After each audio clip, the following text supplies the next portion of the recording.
Capítulo 2.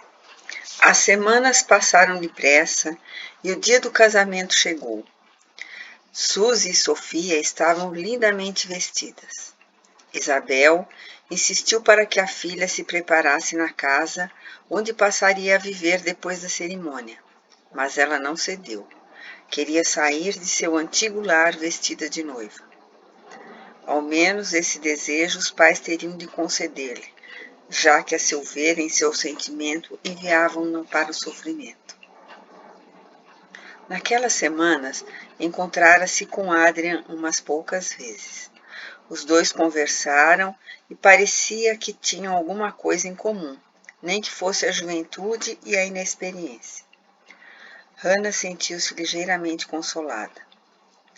Enquanto era vestida pelas serviçais, Sofia, que rondava a irmã como abelha ao redor das flores, dizia para consolá-la: "Ao menos ele é uma boa pessoa, Hannah, e se não fosse, tudo seria muito pior. Mas aquela mãe dele eu a odiei, e no final foi ela quem decidiu que fôssemos viver naquela casa.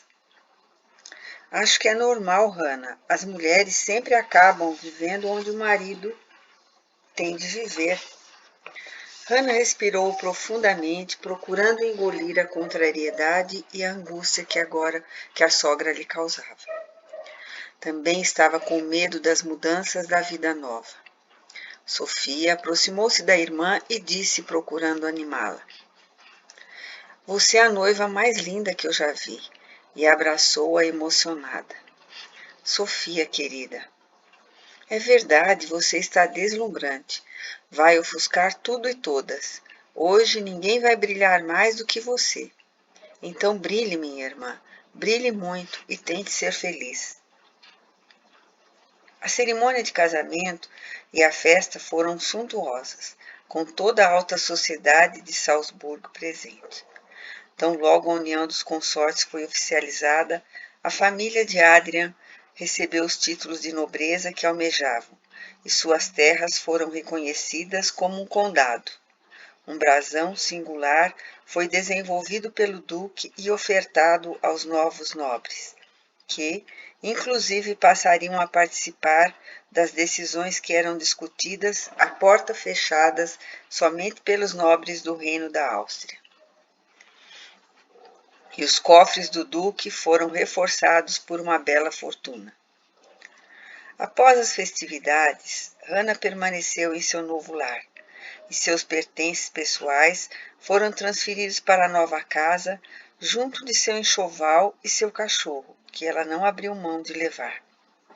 A sogra franzia a testa, não gostava de animais. Mas Hannah adorava provocá-la, carregando o bichinho para todos os lados, inclusive durante as refeições.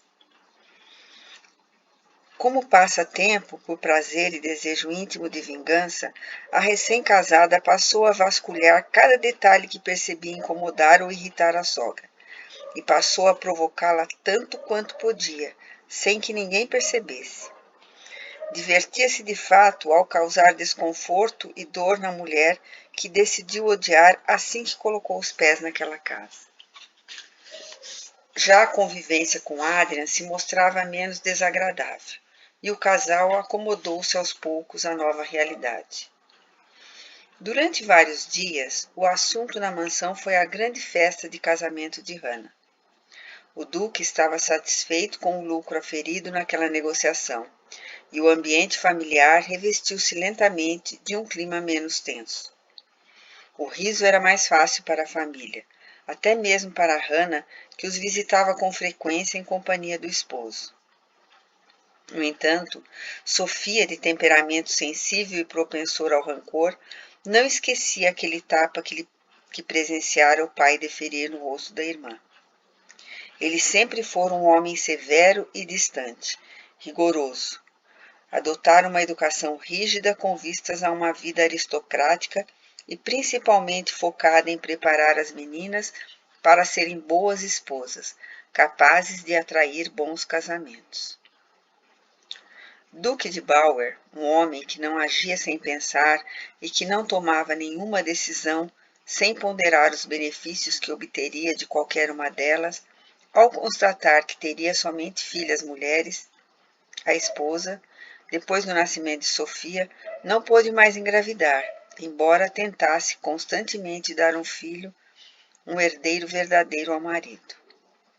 Decidiu fazer bom uso delas, tornando-as um investimento para fins de lucratividade.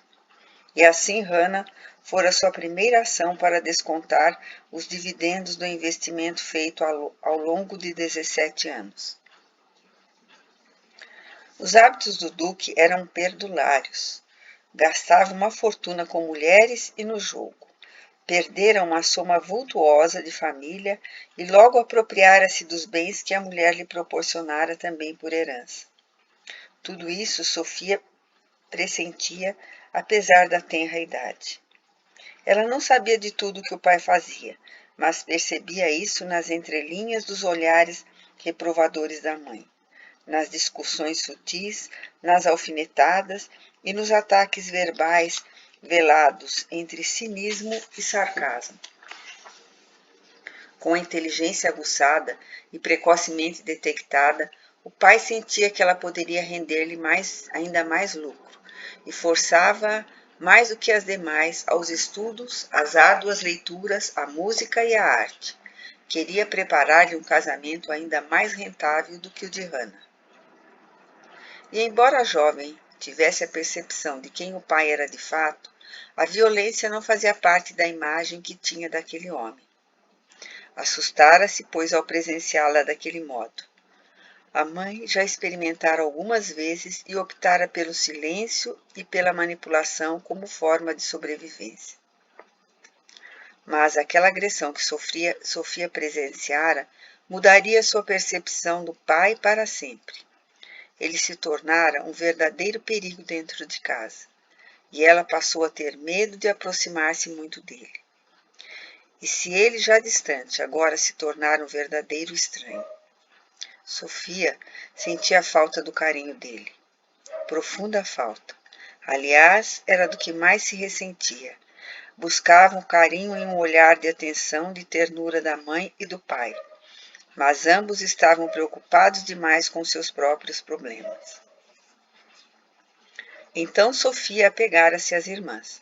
As três tinham pequena diferença de idade e praticamente haviam crescido juntas. Os laços de amizade entre elas se estreitavam mais à medida que cresciam. Apoiavam-se mutuamente e eram a alegria uma da outra. Cresceram unidas e amigas, verdadeiramente amigas. O casamento de Hannah, embora fosse já esperado, afetou as três. Sofia apegou-se ainda mais a Suzy, buscando por proteção e aconchego. Passados 6 meses, a rotina restabelecera-se por completo.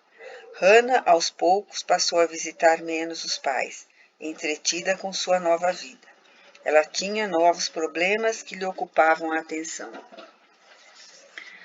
Determinado a fazer rentabilidade de seus investimentos, o duque decidiu empreender longa viagem de negócios.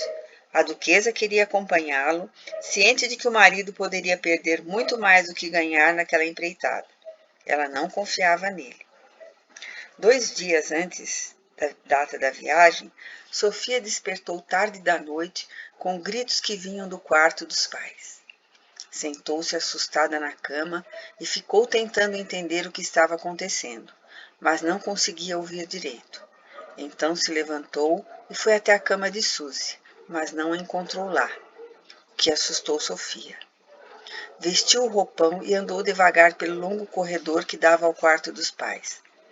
Parou na metade do caminho ao perceber que a discussão vinha da ala dos hóspedes.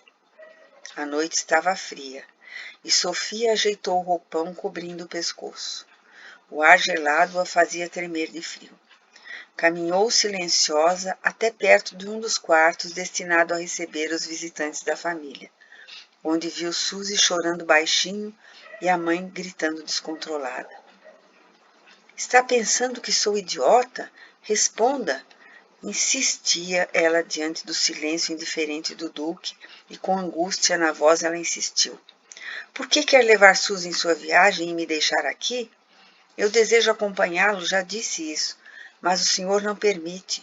E agora vem a mim, nesta manhã, me informar que pretende levar a filha consigo sem o menor propósito?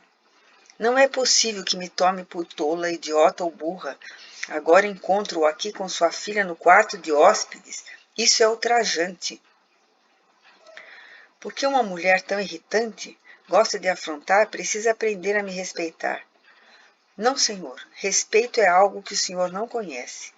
Ele ameaçou avançar na mulher, mas Suzy correu e interpôs entre os dois. Por favor, não, gritou a jovem de 15 anos em lágrimas. O duque, que cheirava a álcool, conteve-se, virou-se à direção da porta e falou áspero. Pois bem, fique com sua filhinha. Vou sozinho. Parou próximo à porta, virou-se e perguntou. Satisfeita? Isabel, abraçando a filha, fitou o marido e, buscando todo o controle de suas emoções, respondeu. Agradeço seu bom senso. Sofia, ao notar a movimentação, correu em desabalada carreira de volta para o quarto. O corredor parecia-lhe enorme sem fim. Sentia-o como um monstro que a desejava engolir. Depois do que lhe pareceu uma eternidade, entrou no quarto e jogou-se na cama, enfiando-se sob as cobertas. Sentia-se apavorada. Não compreendia exatamente o que se havia passado naquele quarto e inúmeras perguntas vinham à sua mente. Por que sua irmã estava lá e não em sua cama? Elas haviam ido deitar juntas. O que significava tudo aquilo? Por que o pai queria levar Suzy e por isso parecia um absurdo para a mãe? Ela não compreendia direito, mas sentia que havia algo muito vil naquela situação e sabia que o pai era o responsável. Escutou quando ele passou pisando duro pelo corredor, pela porta do quarto. Ficou em silêncio e prendeu a respiração. A porta do quarto se abriu, o pai entrou, e ela logo pôde sentir o cheiro da bebida. Sua mente juvenil não entendia ao certo, mas o espírito imortal que habitava aquele corpo compreendia perfeitamente o que se passava. O duque, que já fora seu comparsa em pregressas encarnações, continuava o homem desprezível que sempre fora. O tapa que a jovem presenciara reavivou-lhe nos refolhos de seu ser os tapas que ela própria já sentira em seu rosto. O pai sentou-se na cama de Sofia, que se mantinha fingindo dormir profundamente, tentando ser convincente. O pai acariciou-lhe o rosto e murmurou. Espero que pelo menos você, Sofia, me recompense. Ele escutou a esposa se aproximando. Levantou-se depressa e saiu do quarto. Isabel passou com a filha, abriu a porta do quarto e cochichou para Suzy. Quer dormir no meu quarto? Quero. Acho melhor, venha. Esticou os olhos e viu Sofia dormindo. Pensando melhor, minha filha, eu vou dormir aqui com vocês duas. A mãe acomodou a filha e depois se deitou ao seu lado, tendo cuidado antes de trancar a porta do quarto. Contrariada, irritada com as situações e ao mesmo tempo sentindo preocupações pelas filhas, pensou que aquela viagem era providencial, que ele fosse sozinho, mas que fosse para bem longe delas.